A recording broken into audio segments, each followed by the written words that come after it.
Hello, ye lads, lasses, and anyone in between. My name is KP, aka Sir Legless Lad, and thank you for tuning in to another video. In case you couldn't tell by the title of this video, we're going to be talking about kidney disease. I mentioned in my first video that I had a kidney transplant when I was 14. I figured I would get into a little bit more detail about that because not everybody knows what kidney disease is or what that means or like what kind of treatment you do for that. So I figured I would just go ahead and tell you all about it and about my experience with it. Kidney disease is basically when your kidneys don't function the way that they're supposed to and they don't filter out all the toxins in your blood like they're supposed to be doing. There can be a number of different reasons for this, but mine was just from that other infection that just affected everything basically. So growing up, I used to go to kidney appointments or nephrology appointments. We would get my blood drawn and get tests on that to see how my kidneys were doing, see if we needed to make any adjustments to my medications. And that's what we did until I was about 12 or 13. At that age, it was decided that my kidneys were not doing enough and my creatinine, which is what they were monitoring, had gotten too high. I needed to either get a kidney transplant or go on dialysis. So for those of you who aren't aware, a dialysis machine is something that you're hooked up to and it filters out the toxins in your blood for the kidneys because they're not able to do their job correctly. Now there are two different kinds of dialysis. There's one called hemodialysis, which is the kind of dialysis that I went on. I had to have a surgery to get a catheter put in. And so basically there was a tube sticking out of my chest. You can kind of see a scar around here somewhere. I would be hooked up to this machine and my blood would come out of one of the tubes and it would go through this machine, it would filter it all out, and then it would send it on back into another tube up here. So it went in and out or in basically the same spot. For all of your blood to go through the machine, it takes a few hours where you're just sitting in a chair, so you kind of got to get comfortable for a while. You have to get hooked up to this machine about 3 times a week. I wasn't put on dialysis right away when we figured that I needed a kidney transplant, but we did start going through the process of finding a donor. Now, the best way to find a donor is usually somebody that you're related to so that it's going to match up. Because whenever something new is introduced into your body immediately tries to get rid of it. So you have to try and make sure that the blood type is the same and the tissue type is the same. Basically, the more similar you are in composition to your donor, the more likely your body is to not reject the new kidney. So that meant that my family were the ones that got tested to be a donor. Now the first options were my parents. My dad unfortunately was pretty much immediately ruled out because we have different blood types. I have B negative and he has B positive. Next came my mom, who has an O negative blood type, which is the universal donor. So my mom can give blood or organ to anybody. While my mom was getting tested, my oldest brother, Kevin, and my sister Kathleen were also getting tested to see if they could donate one of their kidneys. I do have another brother, Kent. In order to donate a kidney, you have to be 18, and he was not 18 yet, so he wasn't eligible to donate a kidney. So we had to get all this blood work done to see what would work the best. In terms of blood type and tissue type, it all kind of worked out with my mom and my brother, but when they were getting CAT scans done, it was decided that they could not give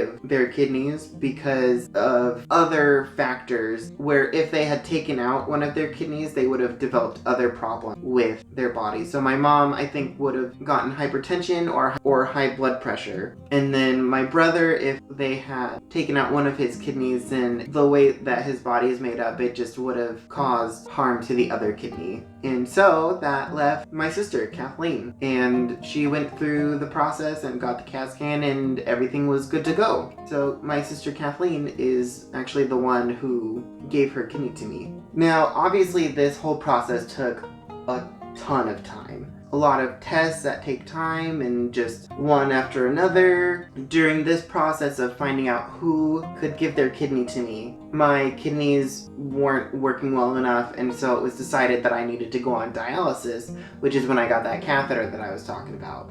And I was pretty lucky because it was my very first outpatient dialysis appointment when my mom got a call that there was a cancellation for a different kidney transplant. And so they were able to squeeze me in within that week or within a few days. And so I was very lucky that I only had one outpatient dialysis appointment because it's not very fun. Hello, future KP here. And I was just reminded from my mom that during my dialysis, the thing that was not fun for me was that I felt really, really tired. But the issue was that anytime I closed my eyes, it felt like the room was spinning. I remember telling my oldest brother Kevin about this, and he said, "Oh yeah, that's what it's like to be drunk." So if you've ever had that feeling, you know what it's like to go through dialysis. That's a thumbs up. And so I went into the hospital a little bit early, and to be honest, I don't remember all the prep work we did, but it was a lot.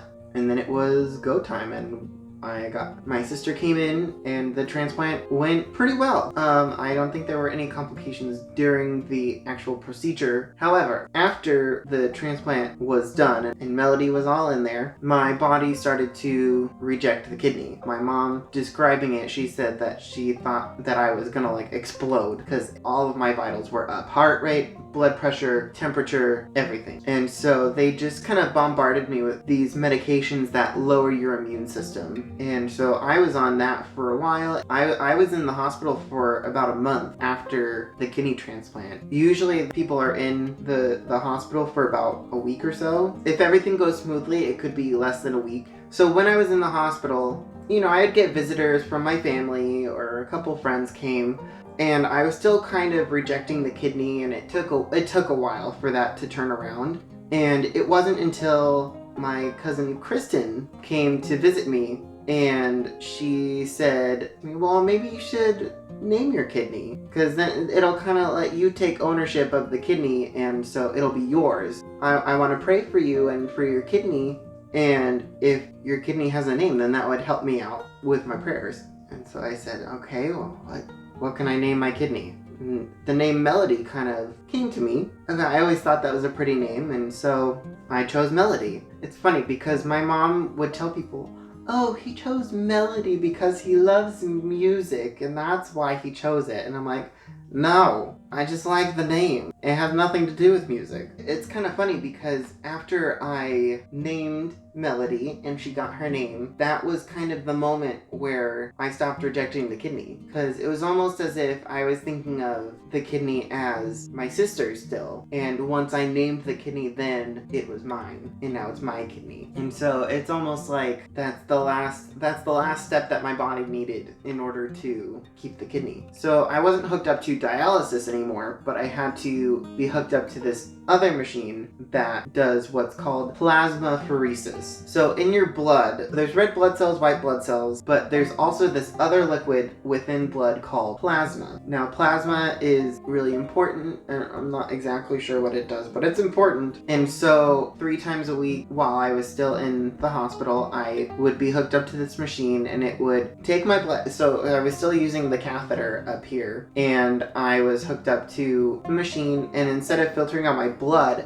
it would take the blood and spin it so that the plasma came out somehow, and then I would receive the plasma from a donor. So good plasma, or the healthy plasma that was being donated to me, it's supposed to be like a golden color, and it's supposed to be clear. But it's funny because there was one time that my oldest brother Kevin, and his now wife Jackie came to visit me, and they brought me a pint of cookies and cream ice cream because it's my favorite. And the next day I had the plasmapheresis done. There was the bag of plasma up on the machine, and then as mine was getting filtered out, it went into another bag. So there was this nice golden clear plasma that I was getting, and then my plasma was like milky, and you couldn't see through it at all, and just hazy, and gross looking.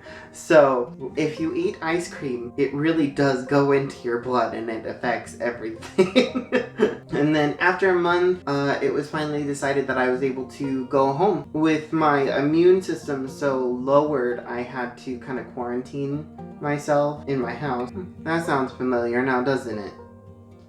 So I was out of school for about another month after that.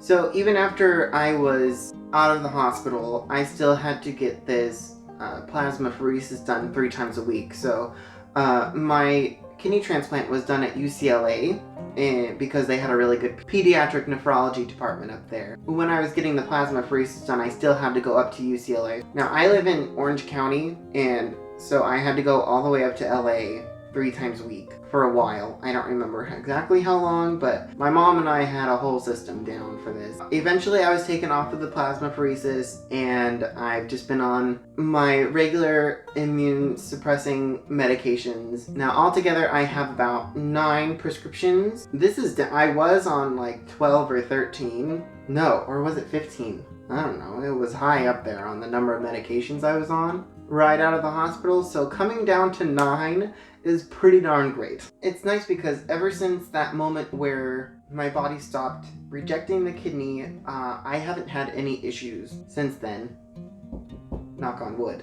And so we're at 13.5 years now with Melody. And I came to the realization earlier this year that this next kidneyversary, which is the anniversary of my kidney transplant, will be 14 years since the transplant. And I was 14 years old when I got the transplant, so I'll have had Melody for half of my life, which is kind of crazy to think about, but really cool. Alright, well that is going to be the end of this week's video. I really hope you enjoyed it. It may not have been the most exciting of topics, but I think it's good for you all to get to know me a little better and some of the things that I've gone through in my life. And I just hope that I can kind of clear things up for you, and hopefully I cleared some things up about kidney disease, and hopefully if there's somebody watching who maybe has kidney disease or maybe having a transplant soon, or if that's something that's going on in somebody's lives, I hope that I helped ease some of your worries about it. Maybe not with all the talk of rejecting at first, but it got better, so we're all good now. Make sure that you like and subscribe, and make sure to ring the bell so that you get notifications every time I post a new video every Thursday. Stay tuned for next week. Next week is going to be a lot of fun. I brought in my sister, and we're going to be having a conversation so that you can kind of get her perspective, because she went through the whole experience as well, but it'll be fun to see her point of view and the different things that were going on in her mind at the time. Thank you again so much for watching this week's episode.